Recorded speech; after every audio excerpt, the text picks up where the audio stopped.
My husband devoted 20 years to restoring that car. When I saw the garage empty, my son said, "I sold it. My wife wanted a Paris trip." I was crushed. Then the dealer called, "Ma'am, you need to come. Your husband left something inside." Have you ever felt a chill run down your spine, realizing someone you trusted implicitly was a complete stranger? That's exactly how I felt the day I discovered my deceased husband's priceless classic car was gone, sold by my own son. But what came next? What truly unraveled that morning shook my world and exposed a truth more shocking than I could ever have imagined. My name is Martha, and this is how my late husband Arthur reached out from beyond the grave, not just to save me, but to teach our son and his wife a lesson they'd carry for the rest of their lives. The garage door stood wide open. That's what hit me first. Standing in my kitchen, coffee cooling in my mug, I gazed through the window above the sink. The empty, dark space gaped, even as the morning light crept in. Arthur would never have left it open. In our 43 years of marriage, he meticulously closed it every night. But Arthur was gone now. 8 months passed. I put down my coffee and walked to the back door. The warm April air hinting at spring greeted me. It was the kind of morning Arthur would have already been outside, lovingly polishing his car. I crossed the overgrown lawn, the concrete cold beneath my slippers. The familiar dark oil stain in the center of the garage floor was still there, a testament to 2 decades of the same vehicle in the same spot. But now the spot was bare. Utterly empty. I stood staring into nothingness. Arthur's workbench, meticulously organized, remained untouched. His tools hung on the pegboard, each outlined in black marker for perfect placement. His red toolbox sat closed. Next to it, his work journal lay open, filled with his small, careful script. The car, his custom Mustang, was gone. My chest tightened. I gripped the doorframe, focusing on my breathing, in through the nose, out through the mouth. 43 years as a nurse had ingrained those techniques. Breathe, think, act. But my mind couldn't grasp beyond the void. I picked up the journal. The last entry, dated 3 weeks before Arthur's passing, looked weary, his handwriting looser than usual. Almost done. 20 years on this beauty. Can't wait to teach Martha to drive her properly. Our retirement road trip starts next summer. I closed the journal, returning it to its exact spot. The garage still carried his scent, motor oil, old leather, and his orange hand soap. I could almost hear the classic rock he'd play, singing along when he thought I wasn't listening. A car engine rumbled on Oakwood Drive. I turned as David's black BMW, a recent purchase he'd flaunted at Christmas, pulled into my driveway. My son, 38 years old, still couldn't meet my gaze when he knew he'd done wrong. Even from a distance, I saw his hunched shoulders, his hands shoved deep into his pockets. The passenger door opened and Serena stepped out. Flawless as always, her dark hair smooth, designer sunglasses shielding her eyes, clothes costing more than my weekly groceries. She watched me from beside the car. David walked up to me, stopping at the edge of the driveway. "Mom." I waited. "I need to talk to you about something." "Where's the car, David?" His jaw tightened. "That's what I need to talk about." "Where is it?" "I sold it." His words hit me like a foreign language, needing time to translate. "You what?" "I sold it. Yesterday." He looked at the empty garage, then the ground. "I needed the money. Serena's been planning this Paris trip for months. It's important for her business connections. I couldn't let her down." The tightness in my chest spread, my hands trembling. I crossed my arms. "That was your father's car." "It was just sitting there," he said defensively. "Dad's gone, Mom. You don't even drive it." "It was his." Past tense. David finally met my eyes, which were tired and red-rimmed. "I got a good price for it too. $15,000. That's fair for a car that old." $15,000. For a car Arthur had poured his heart and soul into every weekend for 2 decades, restoring it piece by piece. A car he'd promised would stay in the family. I wanted to scream, to shake him until he understood the magnitude of his actions. But 43 years in the ACU taught me to keep my voice steady, even when my world shattered. "When did you take it?" "Yesterday afternoon." "You were at the store." He still had his old key from before he moved out, before he met her. I'd never asked for it back. And Arthur always left the garage unlocked, saying he wanted quick access if an idea struck him. "You should have asked me." "Would you have said yes?" "No, I wouldn't have." Serena glided up, moving as if she owned the driveway, the yard, the entire street. She stood beside David, her red, perfectly manicured nails resting on his arm. "Martha, we're not discussing this. It's done. The car is sold. We leave for Paris tomorrow." I looked at her, truly looked. She'd been married to my son for 2 years and I still knew nothing about her. Where she grew up, what her parents did, any real detail. She smiled often, but it never reached her eyes. This is between me and my son, I stated. I'm his wife. What's between you and him is between all of us. Her voice was pleasant, reasonable, as if explaining something simple to someone slow-witted. David needed that money. The car was sitting unused. It made sense to sell it. It was his father's. His father is dead, she said flatly, matter-of-factly. And David is trying to build a life. We both are. Surely you understand that. I didn't trust myself to speak, just looked at David. He wouldn't meet my eyes. Serena's hand remained possessively on his arm. We'll send you photos from Paris, Serena chirped, smiling. You'd love it there. The architecture, the museums. Very romantic. The casual cruelty of her words, as if she didn't realize their sting. Or perhaps she did. David shifted. We should go. Still need to pack. Yes. Serena gently tugged his arm. We have an early flight. They walked back to the BMW. David glanced back once, just once, seeing me standing there in Arthur's garage, arms crossed in my slippers. Then he got in the car. Serena's window rolled down. Take care of yourself, Martha. We'll see you when we get back. The BMW reversed out of the driveway and sped away. I watched until it turned the corner, then I was alone. I returned to the garage, standing in the center where the oil stain was. The silence was different now, emptier without the car. The morning sun, streaming through the open door, illuminated dust dancing in the air. I picked up Arthur's journal again, turning to his last entry. His words about teaching me to drive, our retirement road trip, the culmination of 20 years of work. His coffee mug still sat on the shelf, stained from years of use, its handle worn smooth. I'd washed it after he died but couldn't bear to put it away. Everything was here except the car. His tools, his workbench, his radio, his scent clinging to every corner, and the gaping space where his custom Mustang should have been. I closed the journal and held it to my chest. The sun was warmer now. A dog barked somewhere down the street. A lawnmower started up. Normal sounds. A normal morning. 8 months a widow, and I thought I'd shed all the tears I had. But standing in that garage, clutching Arthur's journal, staring at the empty space our son had created, I felt them welling up again. I locked the garage door, turned off the light, and walked back to the house, the journal still in my hands. The empty space felt like a wound. The phone rang at 7 a.m. I'd been awake since 4, sitting at the kitchen table with Arthur's journal open, rereading the page where he'd meticulously documented replacing the carburetor, his measurements exact. The phone kept ringing, an unknown number. I almost didn't answer. Hello, Mrs. Harding?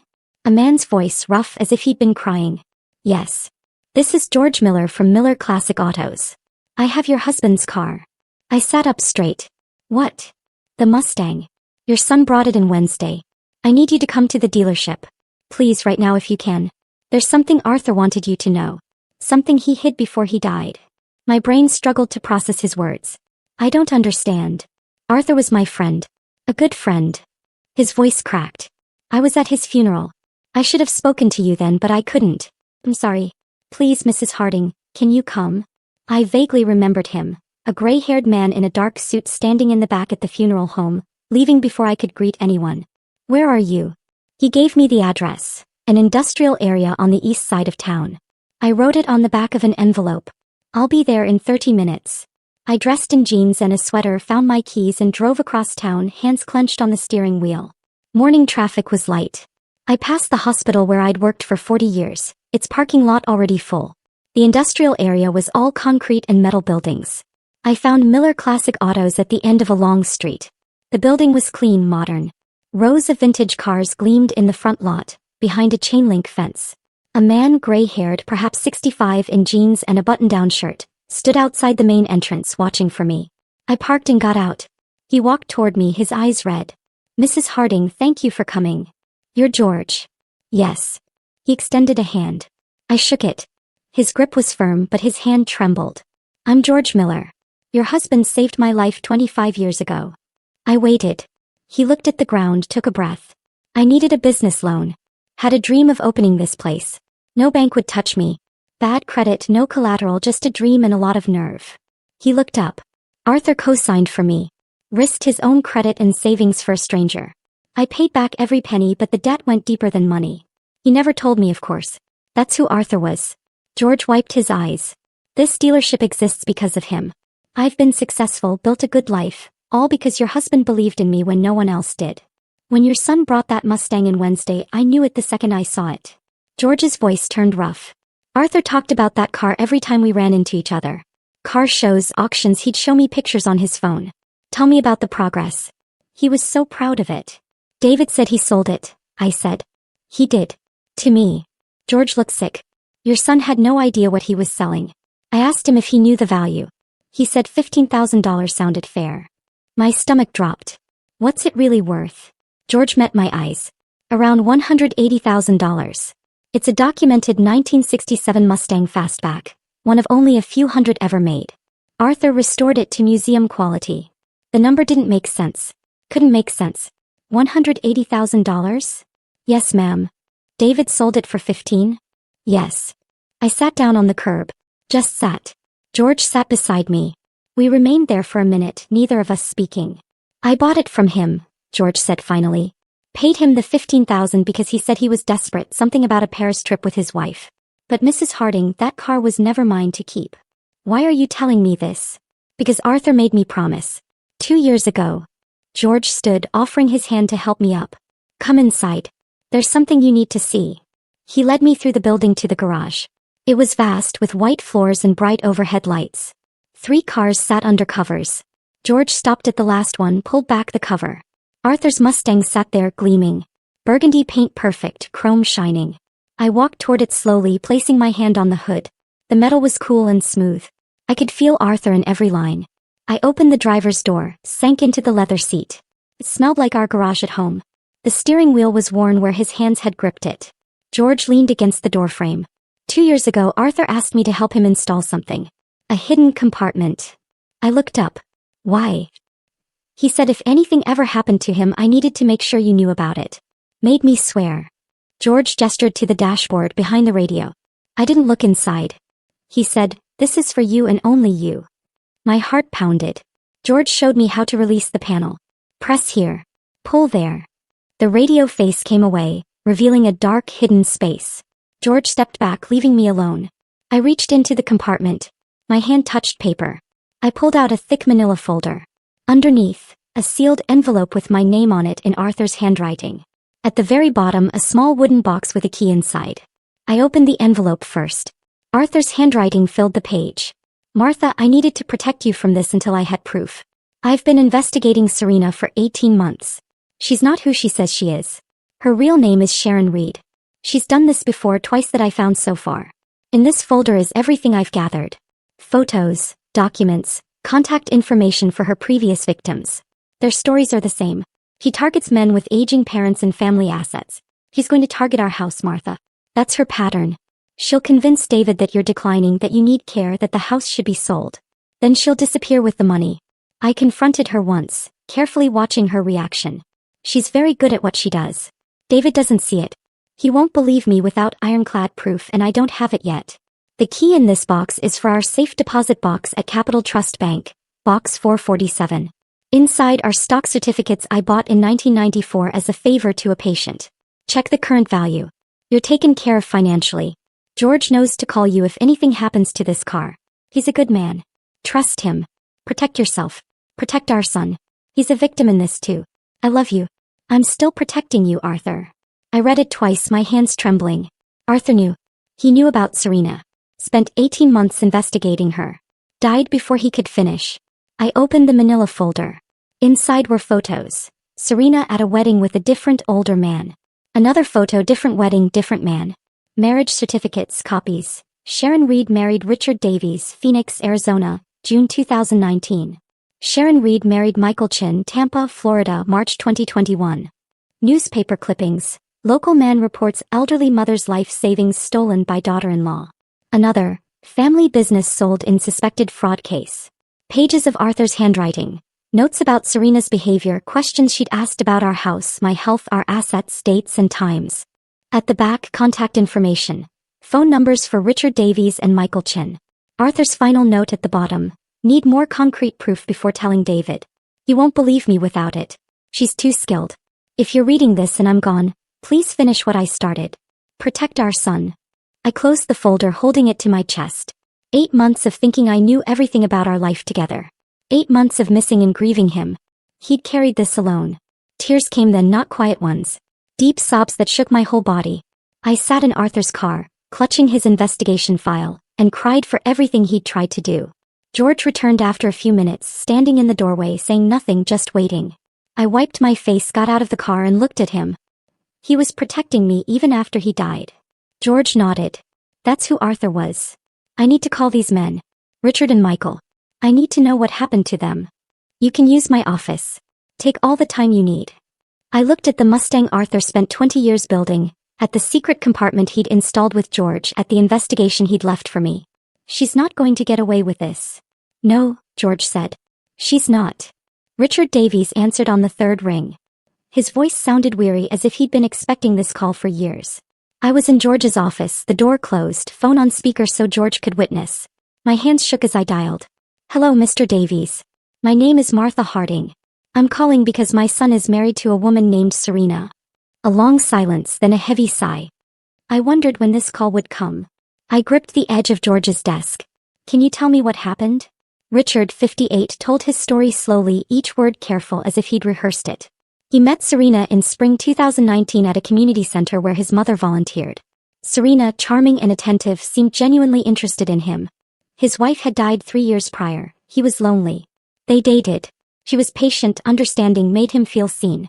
6 months later they married.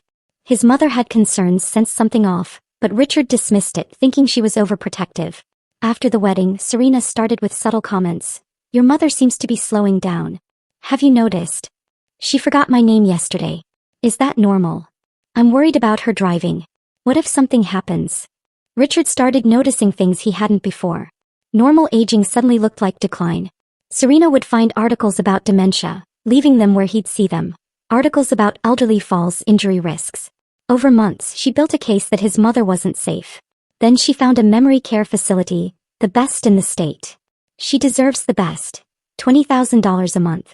The only way to afford it was to sell his mother's house. Richard convinced his mother it was for her safety, selling the home she'd lived in for 42 years for $280,000. The money went into a joint account with Serena. His mother moved to the facility a few months after the wedding. 2 weeks later, Serena disappeared, cleaning out the account. Every penny. No forwarding address, phone number changed. Richard tried to track her, filed police reports, but the money was in a joint account. Technically legal. His mother died 6 months later. Richard's voice cracked. She kept asking when she could go home. I kept telling her soon, but there was no home anymore and no money to get her one. I closed my eyes. I'm so sorry. Mom was fine, Mrs. Harding. A little forgetful but fine. She didn't need that place. She needed her home. He paused. Whatever Serena is telling your son about you, don't believe it. Document everything.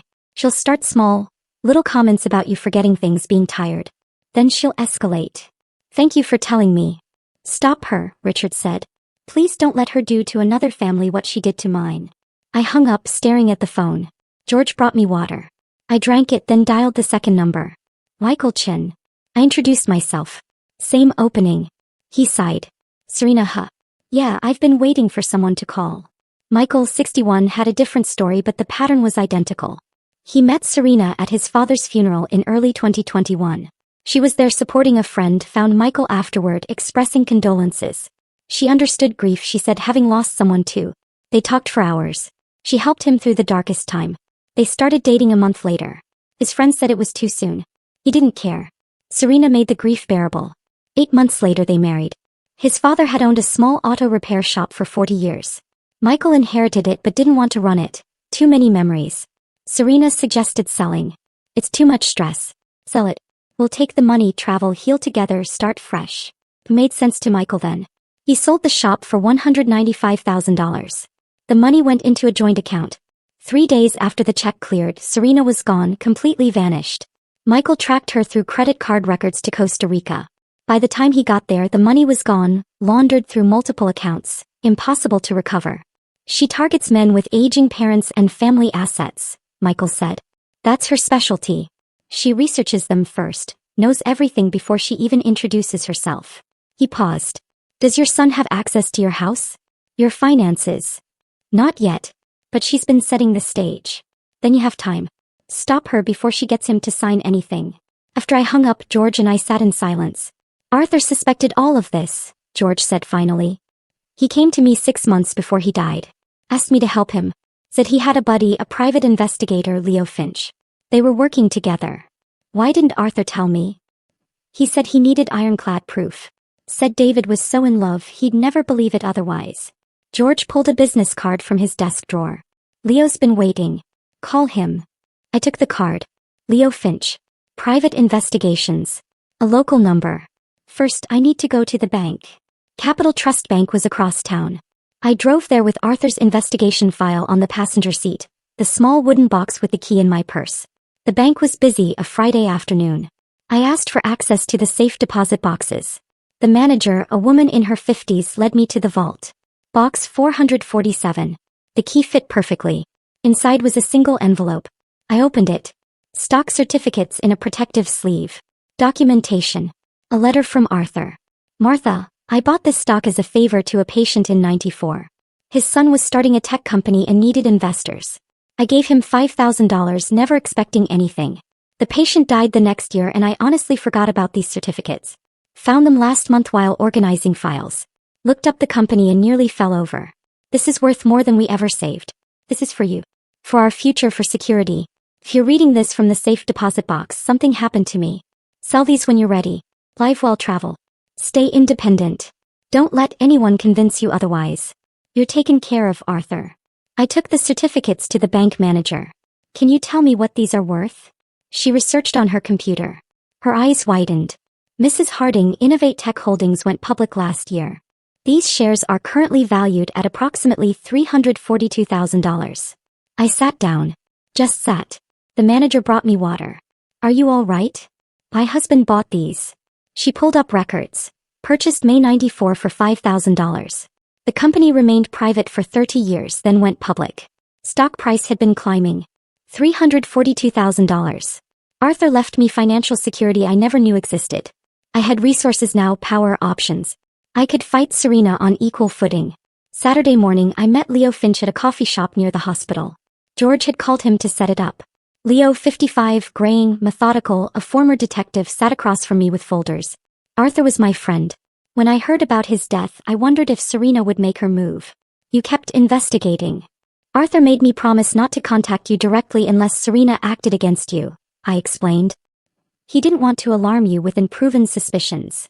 Leo opened his folder. But I kept watching. He showed me printouts, a digital footprint from the last 3 months. Serena active on caregiver forums under a fake name.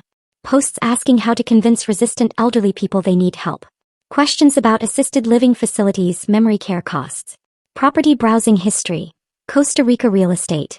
Financial investigation. Credit cards in David's name. 3 cards, $32,000 total debt. Charges for designer clothes, expensive restaurants, a luxury hotel in Paris. David's salary as an office manager is $65,000 a year, Leo said. Not enough to support this lifestyle. She's living on borrowed money. Money he doesn't even know he owes yet. Leo laid out a projected timeline based on previous victims. Phase 1. Paris trip, build the dream, make David feel inadequate. Phase 2. Next 2 or 3 months she'll start concerns about you, suggest you're declining. Phase 3. 4 to 6 months, build the case for assisted living. Phase 4. 6 to 8 months, convince David to sell your house. My house is paid off. Worth $320,000. Exactly. Her total take would be over $350,000. Leo closed the folder. She's in setup phase now. When they get back from Paris, she'll start the campaign in earnest. Can the police stop her? Not yet. She hasn't committed a crime in this state. The previous scams were in Arizona and Florida. Until she actually takes money or commits fraud here, police can't act.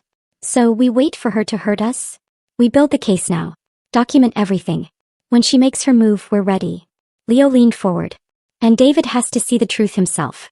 If you just tell him, she'll convince him you're paranoid. He has to discover it. I understood. David wouldn't believe me without proof he found himself. That evening, I sat at my kitchen table, making a list of everything I'd noticed about Serena over 2 years. 2 months ago, David asking where I kept the house deed. 6 weeks ago, Serena taking photos of every room during a visit. 1 month ago, David asking if I'd forgotten about lunch plans we never made. 3 weeks ago, Serena commenting how tired I seemed. 2 weeks ago, a brochure for Lakeside Manor assisted living falling from Serena's purse. The pattern was there, building for months. Serena was creating a narrative that I was declining, preparing David to believe his mother needed help. I thought about the stock certificates, about why Arthur kept them in the bank but hid the investigation file in the car. The answer was obvious. The bank was fireproof, secure, the safest place for something valuable. But the car was Arthur's private space. Serena never went in the garage, never showed interest in his tools or his work. He stayed in the house. The car was where Arthur could hide something he didn't want her to find. He thought of everything. I closed my notebook. Outside the sun was setting. A spring evening, warm and quiet. Arthur protected me in every way possible. Left me money. Left me evidence. Left me people who would help. Now I had to protect David. They returned from Paris on a Tuesday, both tanned. David looked tired despite the vacation, stress lines around his eyes that hadn't been there before.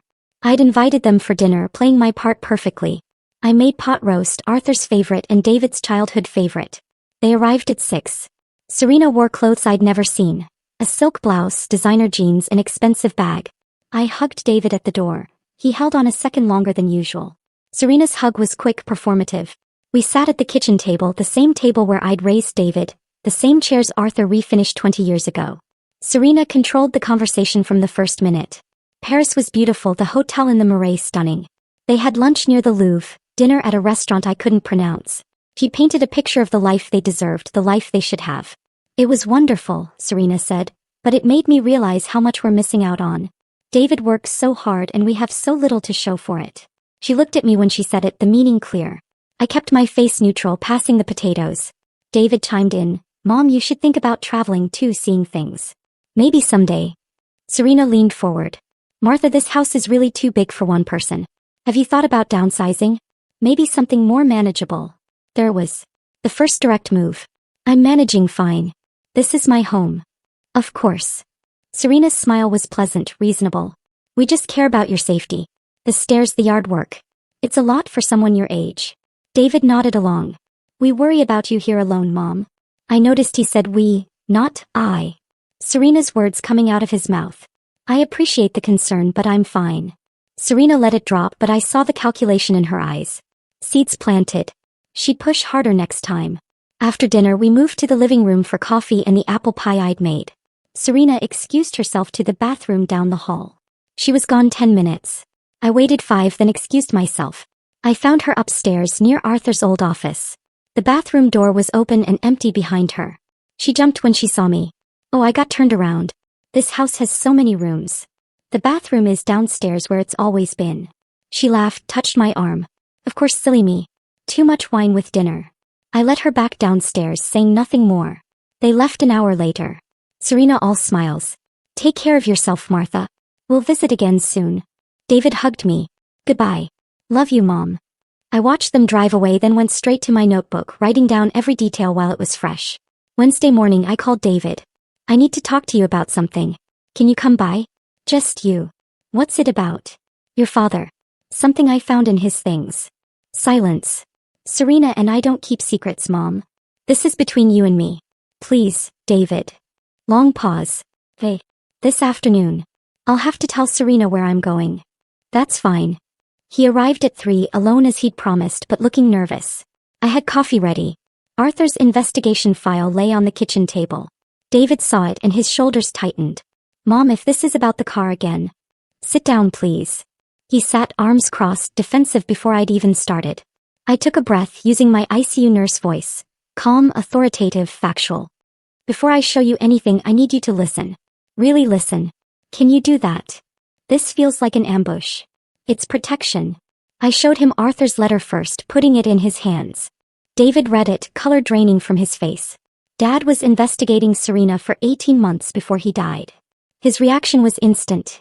Anger, denial. Dad never liked her. He was paranoid about everything. This is ridiculous. I stayed calm. Look at the evidence. I spread the photos on the table. Serena at 2 different weddings with 2 different men. The marriage certificates. Sharon Reed married Richard Davies. Sharon Reed married Michael Chin. David stared. This could be anyone. Someone with the same name. Call them. Ask them about their wives. I handed him the paper, phone numbers written in Arthur's careful handwriting. Richard Davies, Phoenix. Michael Chin, Tampa. You want me to call random strangers? They're not random. They were married to your wife before you. David stood, pacing. This is insane. Serena wouldn't. She loves me. Then prove me wrong. Call them. Prove your father wrong. He grabbed the paper, crumpled it in his fist. I'm not doing this. He headed for the door. David, please. He turned. Why are you doing this? Can't you just let me be happy? My voice broke. Because your father died trying to protect you. And I'm not going to let his last months be for nothing. David slammed the door behind him. I watched him drive away. Didn't know if he'd call those numbers or go straight to Serena. Either way, the choice was his now. The waiting was the worst part. I sat at the kitchen table, couldn't eat, couldn't focus. Leo called to check in. How did it go? He was angry. I don't know what he'll do. Give him time. The truth has to sink in. But time felt like it was running out. At midnight, the phone rang. David's name on the screen. David. His voice was wrecked raw. I called them. Mom, I called them both. He was crying. What did they say? Everything. Richard's mother. Michael's father's shop. It's the same. Exactly the same story. My heart broke for him. I'm so sorry. I went home after I left your house. I was so angry. His voice shook. But I kept thinking about Dad, about those marriage certificates. So I decided to test her. Just ask simple questions. What happened? I asked where she grew up, what her maiden name was. Tell me about your family. He took a shaky breath. Her answers were different. Not just a little different, completely different from things she told me before. Different town, different college, different everything. What did you do? I pushed. Asked about the credit cards Leo found. The ones in my name I didn't know about. David's voice went flat. Her whole face changed, Mom. Like a mask came off. She said they were business investments I wouldn't understand. So I asked what business. Asked her to show me. She said she didn't have to prove anything to me, that I should trust my wife. I kept pushing. Said I wanted to see the statements. They're in my name. He took a deep breath. She packed a bag right then. No more pretending. Said I was weak. Said I was just like what Dad said. Just like all of them. His voice broke. She walked out. Just got in her car and left. I've been calling her phone. She won't answer. Stay there. I'm calling Leo Finch. I hung up and dialed Leo immediately. He answered on the first ring. I'm already tracking her through the credit cards. She checked into the airport Marriott an hour ago. She's leaving. Made multiple cash withdrawals over the last 2 hours. Got about $12,000 total. And she just booked a flight. He paused. Mexico City, 6 a.m. departure. One way. My stomach dropped. She's running. Yes, but I found something else. Serena is a stolen identity. The real Serena Cortland died in a car accident in 2018. This woman's real name is Sharon Reed. She's wanted for fraud in 2 other states under different names. Can the police stop her? I've been in contact with detectives in Arizona and Florida. They'll issue a warrant. If we move now, we can get her at the airport before she boards. What do you need? David's cooperation. His statement about the credit card fraud. Can he do that? Yes, I'll make sure of it. At 3 a.m. we met at my house. Leo, David, and me. David looked destroyed, red-eyed, having not slept. He sat at the kitchen table while Leo laid out the situation. Serena is leaving on a 6 a.m. flight. Police are ready to arrest her on outstanding warrants, but we need your statement about the forged credit cards. This means it gets public, Leo said. You'll have to testify. Are you ready for that? David looked at me. What would Dad do? Your father spent his last months building a case against her. He died before he could finish it. He'd want you to stop her. Not for revenge, so she doesn't do this to someone else. David was quiet for a long moment. Then he nodded. Call the police. Let's go to the airport. We got in Leo's car, driving through empty streets. 4 in the morning and the city was dark except for streetlights. David sat in the back seat staring at nothing. I reached back, took his hand. He held on tight. The airport was just waking up when we arrived. Coffee shops opening, fluorescent lights harsh overhead. Business travelers pulling luggage, looking tired. We stood behind a column near security. Leo positioned us where we could see but stay back. Police were already there, 2 detectives in plain clothes near the checkpoint. David hadn't spoken since we got in the car, just stared ahead. I stayed close to him. 5:30. The security line started filling. Then Serena appeared. 2 large suitcases, designer coat, sunglasses despite the early hour. Hair perfect. She looked like someone going on vacation. Calm, confident, phone in one hand, boarding pass in the other. She got in the security line, pulling her luggage forward. The detectives moved. Ma'am, we need to speak with you. Serena turned, saw them for just a second. Her face changed. Then she smiled. Is there a problem, officers? The detective showed his badge. We have a warrant for your arrest. Sharon Reed. Serena's smile froze. I don't know who that is. My name is Serena Harding. Ma'am, please step aside. Serena looked around, calculating, saw the other detective blocking the exit. She ran, dropped her luggage, kicked off her heels, running in stockings across the polished floor. Airport security caught her before she made it 20 feet, tackling her at the departure board. She fought, kicking, screaming, "Get off me. I haven't done anything." People stopped, watched, phones out. Police handcuffed her on the floor, read her rights while she thrashed. A detective opened her abandoned luggage, right there at the security checkpoint. Inside the first suitcase, clothes, toiletries, normal travel items. Inside the second, stacks of cash, rubber banded, $48,000, the detective would tell us later. A passport with her photo but a different name, Sharon Ellis. Documents, bank account numbers, an external hard drive. The detective held up the passport. Want to explain this? Serena spat at him. They lifted her to her feet. She was still fighting when she saw us. Saw David standing 30 feet away, me beside him. He went completely still. Then her face transformed into pure rage. You. She lunged toward him. Police held her back. You did this. David flinched. You're pathetic. Serena screamed. Weak. Stupid. Just like the others. You really thought someone like me would want you? You're nothing. Nothing. I stepped in front of David, not much, just enough. Serena turned on me. And you interfering old woman. This was mine. My score. 3 years I spent on this. You should have minded your own business and died already. Her voice echoed through the terminal. People stared, recorded. I didn't react. Just stood there, my hand on David's arm. Police dragged Serena away. She was still screaming threats, her voice fading as they took her through the security doors. Then she was gone. David stood frozen. Let's go home, I said. 2 weeks later we were at the police station giving formal statements. Detective Morales explained what they'd found. Serena's real name was Sharon Reed. Born in Ohio, she started running cons at 20, small scale at first, then graduated to identity theft and elder fraud. Serena Cortland was a stolen identity. The real Serena Cortland died in a car accident. Sharon had stolen her identity and used it for the last 6 years. 5 previous victims they'd found, 2 before Richard.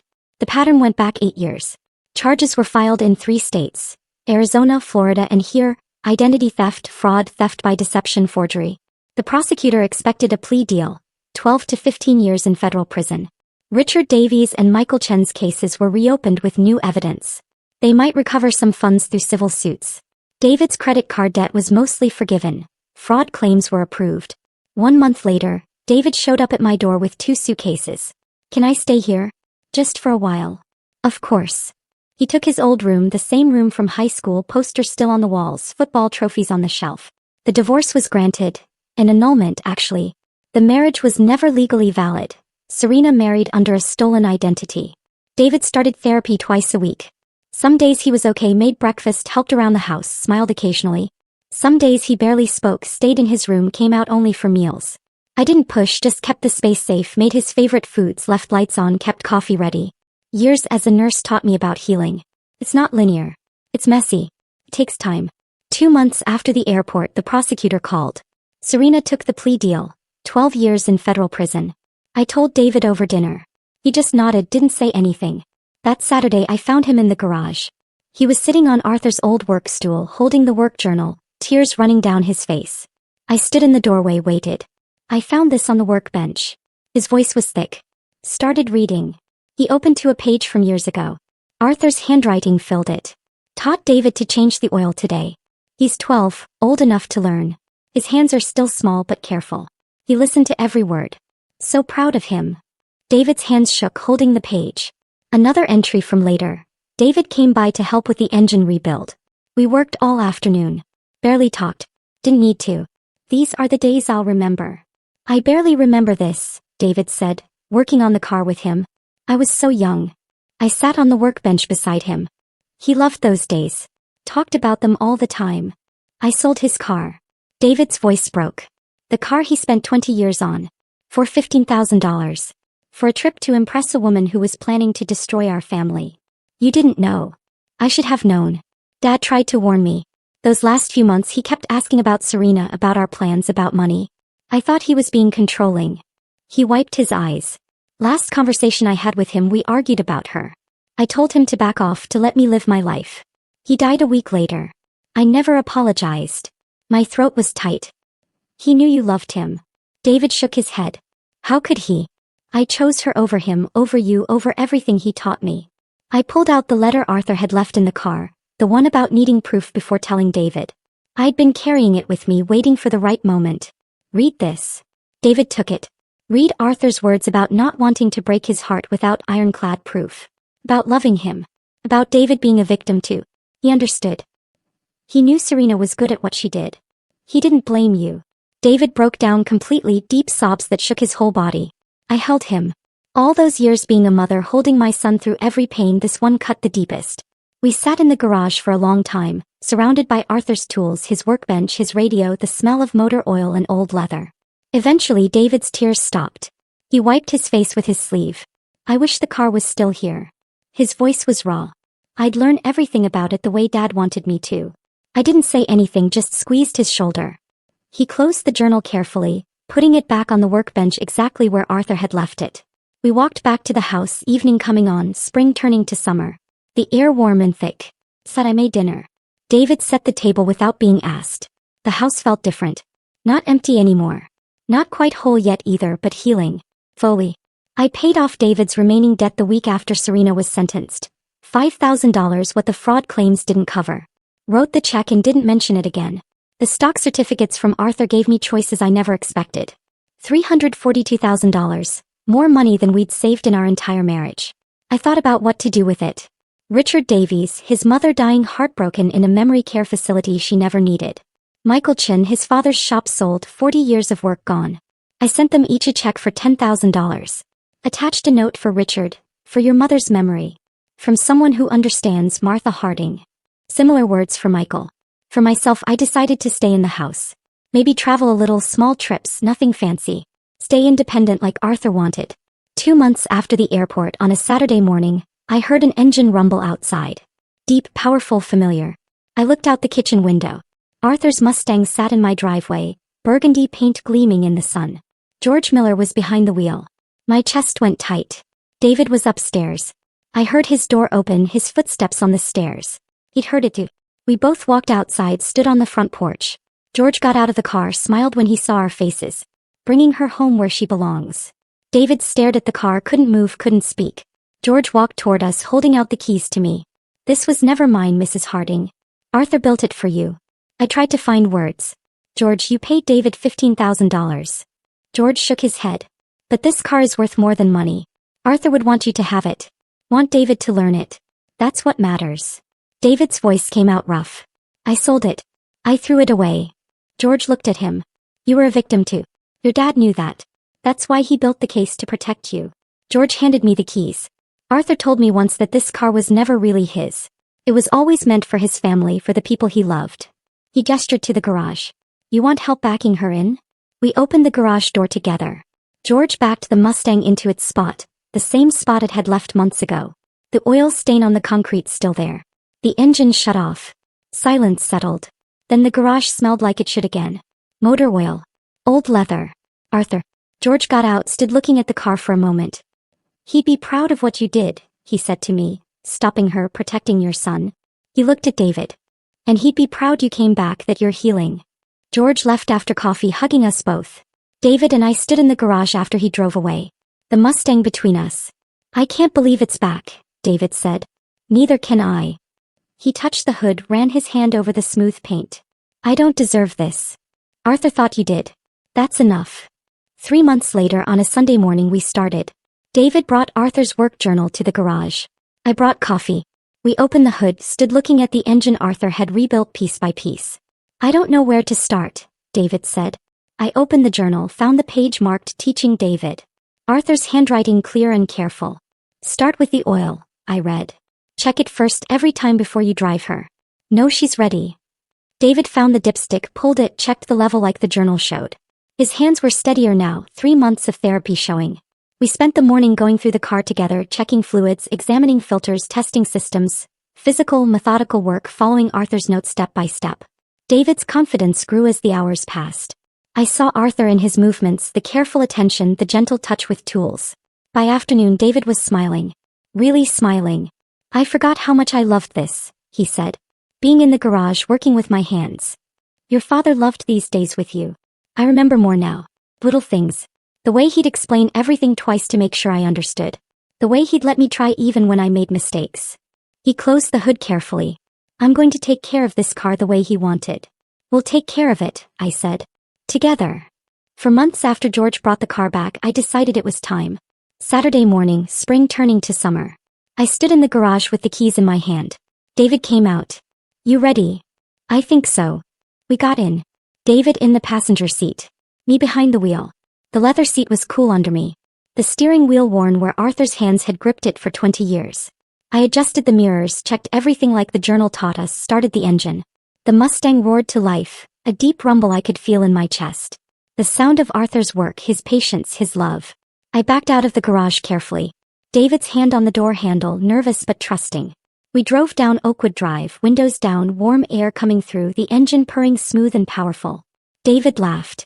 Dad would lose his mind right now. In the best way. He taught me to drive when I was 17. On a stick-shift Ford. I stalled it 6 times. He never got frustrated. This is easier.